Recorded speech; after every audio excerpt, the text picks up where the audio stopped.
Government is the problem. Do you want the whole truth? I don't think you're ready. Governments don't control things. A government can't control the economy without controlling people. It's Crane Durham's Nothing But Truth. Welcome back, Crane Durham's Nothing But Truth. Still get in on Operation Christmas Child. For $30, we'll pack a shoebox for you, which goes through the organization of Samaritan's Purse. 100% of your gift goes towards the packing of the shoebox for a needy child around the world. It's a way to deliver the gospel, the good news to children in need. Learn more about this, afr.net. Become a part of it. Cyber Monday. We can set a record of how many we get today. And it's still going. 877-616-2396. 877-616-2396. 877-616-2396. Crane Durham's Nothing But Truth. Just joined us. Welcome. Great to be with you. Want to highlight Daniel Greenfield, who wrote the article I referred to Investors Business Daily last hour regarding a particular stat and a commission, the Standish Group, regarding the IT projects, large scale, that have been done in the last 10 years. 94% of them have failed. Also, speaking to the Khrushchev example of why the culture, it just doesn't work. Great piece. It was in frontpagemag.com. It's interesting. Some of these articles actually quote IBD, and then they go back, and Larry Elder's piece, wonderful piece. We had a conversation about the minimum wage. I don't know, wonderful calls. I just don't know when somebody says, well, I feel this, and they're not recognizing the consequence of the action. And maybe that's what happens. Feelings are fickle. And as adults, don't we have an obligation to go with the result of the policy, not the intent of the policy? Crane, stop harping on it. We get it! Well, some people don't. And that's okay. That's okay. Listen. It's amazing. Talk about minimum wage, and we talk about how hard the jobs are. Yeah, they're very hard. Never forget delivering sandwiches. I was the worst sandwich deliverer. Terrible. I'll tell you about some other time. What about the Thanksgiving? I'll tell you about that at the bottom, as closer we get to the bottom of the hour. But there's so much I have to get to, and I have to get to our good friend, national security analyst for the Clarion Project, clarionproject.org, coming off another Fox News experience, talking about something that we're going to be talking about right now, interestingly enough, which would be the Iranian nuclear agreement and Israel's opposition to it, as well as Saudi Arabia's. Interesting. Ryan Morrow, welcome. How are you, my friend? I'm good. I liked how you made it sound like you don't deliver sandwiches anymore. Well, let me tell you something. My boss looked at me and said, you seem to be all right. You seem to be okay, but bottom line is you can't find something, and we have a map. This was before GPS, by the way. But no job. I will do it if it pays the bills, I'll do it. And people are saying, you'll work at it. No, I won't work at some place that violates my values, but if it's delivering sandwiches, delivering sandwiches. How about that? Walmart greeter, I could do that too. My values are money. Well, I seriously, I think there's one thing that supersedes that, and that would be your ethics. Yeah. Before things, that would be it. But let me ask you this. What are we thinking? What is President Obama thinking? Because I get the idea that nobody wants Iran to get a nuclear weapon with their last 30-plus years of slaughtering Americans, Israelis, and innocents around the world through acts of terrorism. Nobody wants them to have a nuke where they could do what Hitler failed to do with the Holocaust. He could wipe out, Jews, the majority of Jews in the world. He could take them out. Nuclear bomb Israel. Bad. Why is Obama doing this? Well, I don't think that he actually wants Iran to get a nuclear weapon, but he's overconfident in our intelligence capabilities. I think the fundamental difference between the U.S. and Israel comes to risk tolerance, whereas the Israelis always have to assume the worst. They say, well, we don't trust that America knows everything Iran is doing, and when they start actually putting together the screws on a nuclear weapon, that they'll know with enough time to react, whereas President Obama is confident that as soon as Iran does start doing that, we'll have enough time to stop them. And I think that's really the fundamental difference here. So he overestimates our abilities intelligence-wise. Now, is this the same man who speculated on prosecuting those who are doing enhanced interrogation tactics within the first year of his presidency? Right, and he backed down from that. But I remember reading about one meeting he had with CIA personnel, and he said, look, I fully understand that my policy is going to make your job more difficult to accomplish, but it's worth it from his moral standpoint.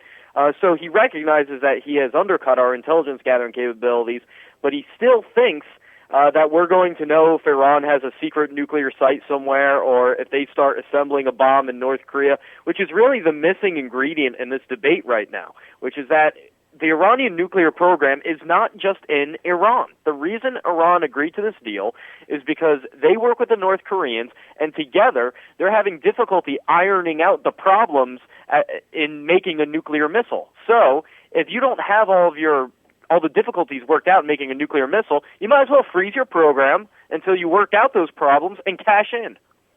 And haven't they been building on their missile program as they've been developing the nuclear program as it is to the bomb?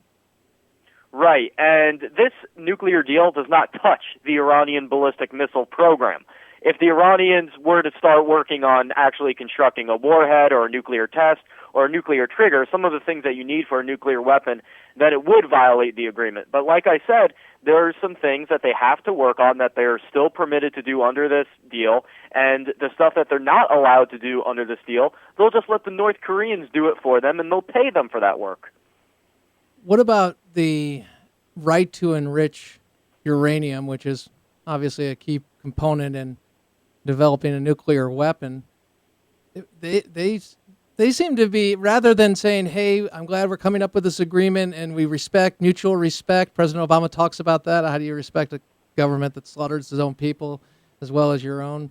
I don't know, but here, my point is he is going that route, and we have speeches that are made after this program that still vilify Israel and speak to the right of enrichment, not really recognizing the limits, ostensible limits, that would be put on enrichment.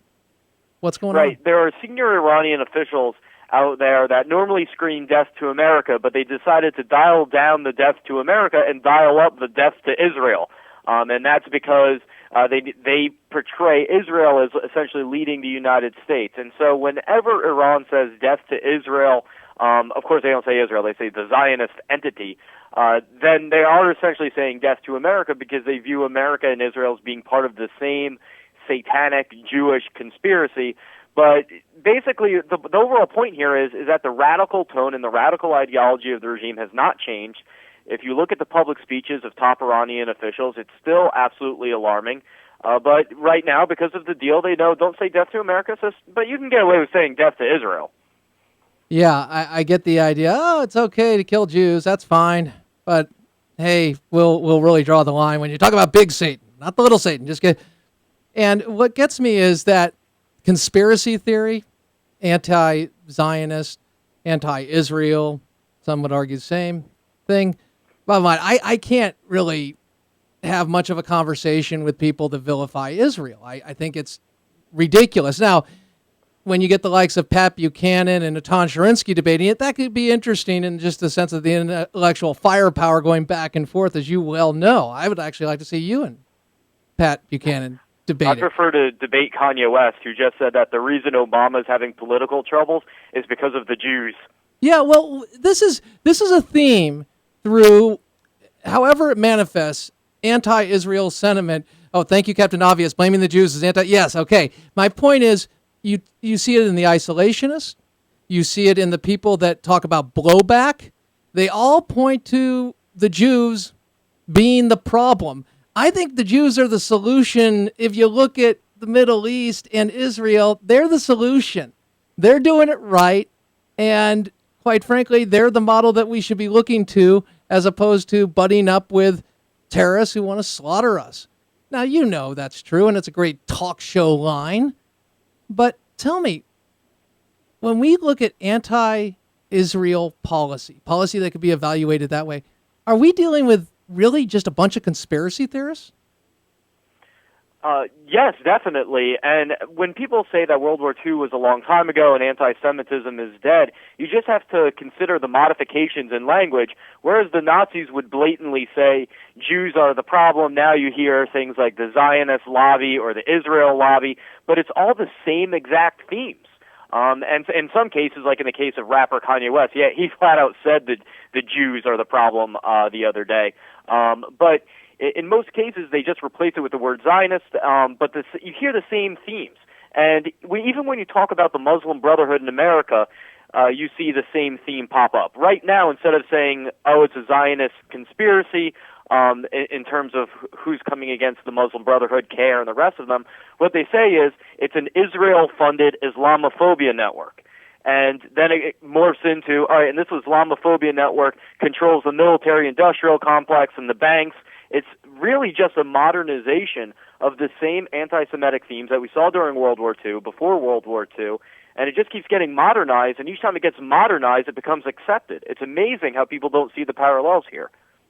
Yeah, and would you equate the deal that we are making with Iran, the deal that Chamberlain made with Hitler? I think it's similar. It's not quite as stupid, because whereas Hitler blatantly said point by point what he intended to do, there's a little bit more deception on the Iranian part, because you have the so-called moderate President Rouhani out there saying all of the right things, but you still have to look at his background. The Iranians are still portraying this deal, though, as a victory in a battle. That's what's important here. It's not like two countries with a disagreement coming to a table and saying, let's come to a compromise, and then bragging about the fact they came to a compromise. The Iranian regime is still out there saying, essentially, we're at war with the West, and we just won a battle. Because for the past 10 years, we have demanded that the U.S. allow us to enrich uranium to at least 3.5%. It took us 10 years, but the U.S. has now accepted that. So that's the mindset that you're dealing with, and you have to contrast that with President Obama's mindset, which is like he's going in as if it's a business deal. It's a business deal, but even in a business deal, again, I would think even as a community organizer, you don't trust banks, so why would you trust Israel? I mean, what I'm getting at is the idea of his mindset of allowing, willful ignorance, if you will. And that's what troubles me. Is it naivete? Is it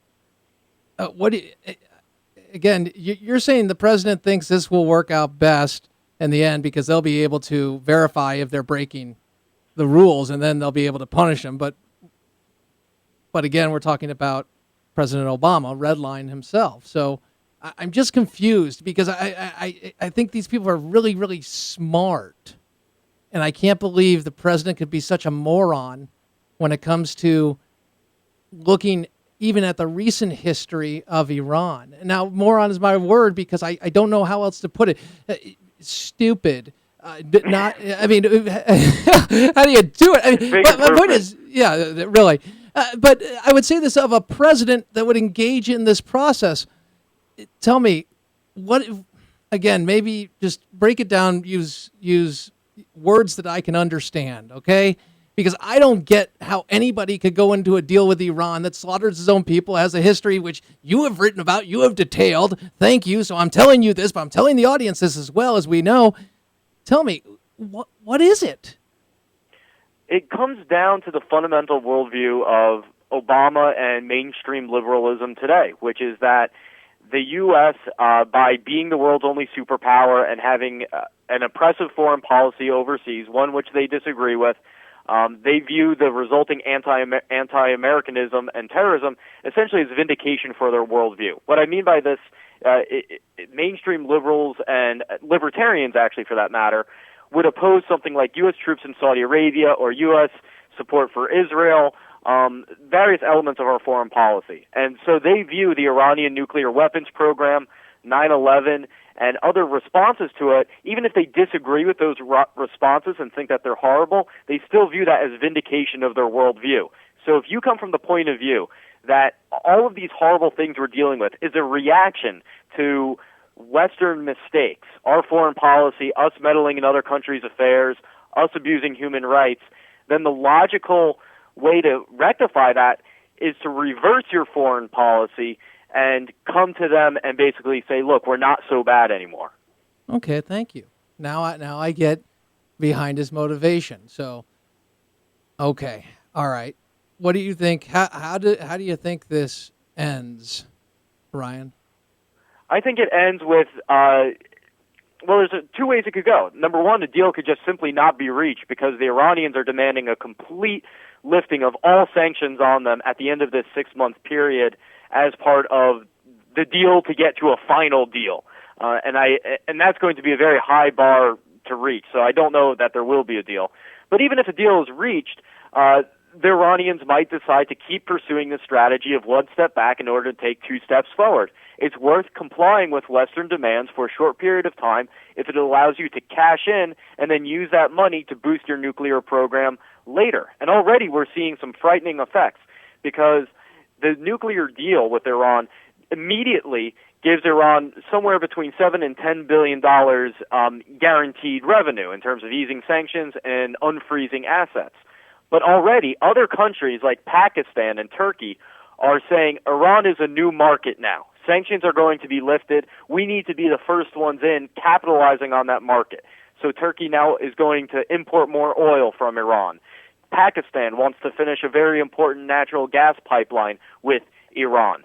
And so in terms of economically benefiting the Iranian regime and tearing countries away from the U.S. orbit and U.S. partnership, the Iranians are already seeing big successes. And that's going to make it much more difficult for us to slap Iran with sanctions again in the future, which has been their goal all along, to make it impossible for us to go back to the sanctions regime that we put in place. How soon would, in your estimation, Iran use a nuclear weapon if they had the missile technology or had the ability to either get it into Israel or the United States and set it off? How soon would they do that with the capability?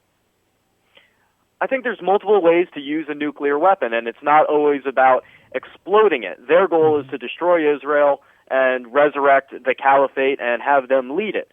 But it doesn't necessarily mean they have to do that with a nuclear weapon. So what I think will happen is they're willing to use a bomb if they have to, but I think their preferred strategy is to get a nuclear umbrella that allows them to increase their support of terrorism and proxy forces around the world tenfold. And once they gain that strength, they can start carving out parts of Saudi Arabia, Bahrain, Lebanon, Iraq, wherever, and put it under their control so that they can start resurrecting that caliphate and ultimately destroying Israel.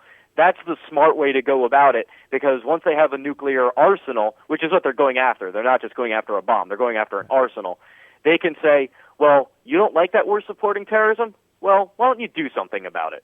Pound sand, in essence. Essentially. All right. So here's a question regarding your article, Georgetown's Interfaith Sham. We're not going to get to the other topics, so I'll have to ask you back on this week to talk about a few other topics. But I wanted to cover Iran and Israel extensively, and bravo to you, sir.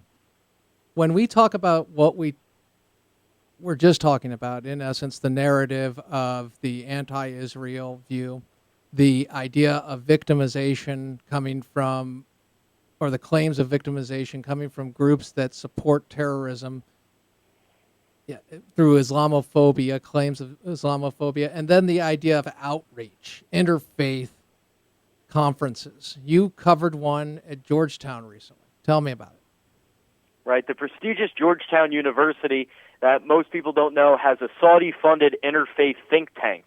It's actually called the Prince Al-Walid Center, and that's the Saudi prince that donated $20 million in one lump sum in it in 2005. And they very frequently host Muslim Brotherhood-linked leaders and speakers, and they come from all around the world. But there was a recent incident that really shone the spotlight on what's going on at a lot of these interfaith events, which is that they decided to hold this interfaith event about Egypt. And, of course, every single speaker there was going to be pro-Muslim Brotherhood. And the Christian that they chose, the token Christian, was also pro-Muslim Brotherhood, even though the Christians in Egypt hate the Muslim Brotherhood. But this is a propaganda event, so who cares about accuracy? And it turned out that Christian not only supported the Muslim Brotherhood, he's also a Nazi. Now, when I think of interfaith events, I think of that as the antithesis to Nazism.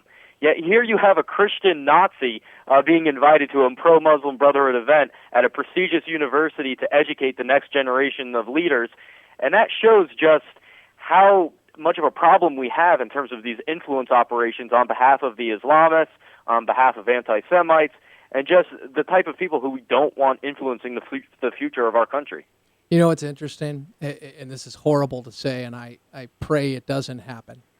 But the next time we see a major attack on this country, in this country, people are going to be pointing fingers of what did we do? Why didn't we know? And going back and reading your work and saying, well, everybody was telling, we knew all this. Why didn't we connect the dots? And people are going to do that, and they're going to want to react with emotion as opposed to a policy that addresses the enemy and seeks, accomplishes victory, defeating the enemy. And it's interesting now because after 9/11, people said, never again. I guess that's not true. Is it, Ryan, unfortunately? Well, I think that the American people woke up and hate Al-Qaeda, but that's the template by which they judge threats. So as soon as you step outside of that template of Al-Qaeda, which is the most extreme of the extreme examples, all of a sudden you look like a moderate, and Americans don't recognize that as being problematic. So you can be a Christian Nazi or a Muslim Brotherhood ideologue. As long as you condemn 9/11 and you say you don't like Osama bin Laden, a lot of Americans say, all right, well, then they're a moderate. They're someone that we can reason with. So we only woke up to the antics of one extreme evil group and not the ideology as a whole and the different ways it manifests itself. Sad, because it doesn't take much to expose it.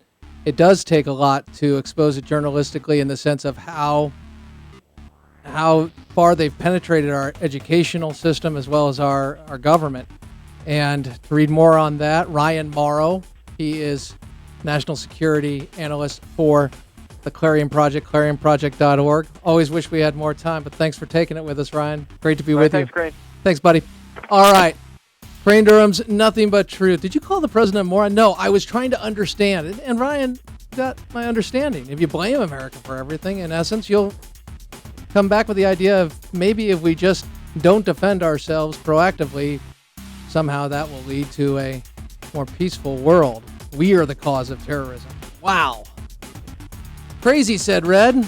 All right. Crane Durham's Nothing But Truth. Do me a favor. Call this number, 877-616-2396, or go to afr.net, Operation Christmas Child, Shoebox, AFR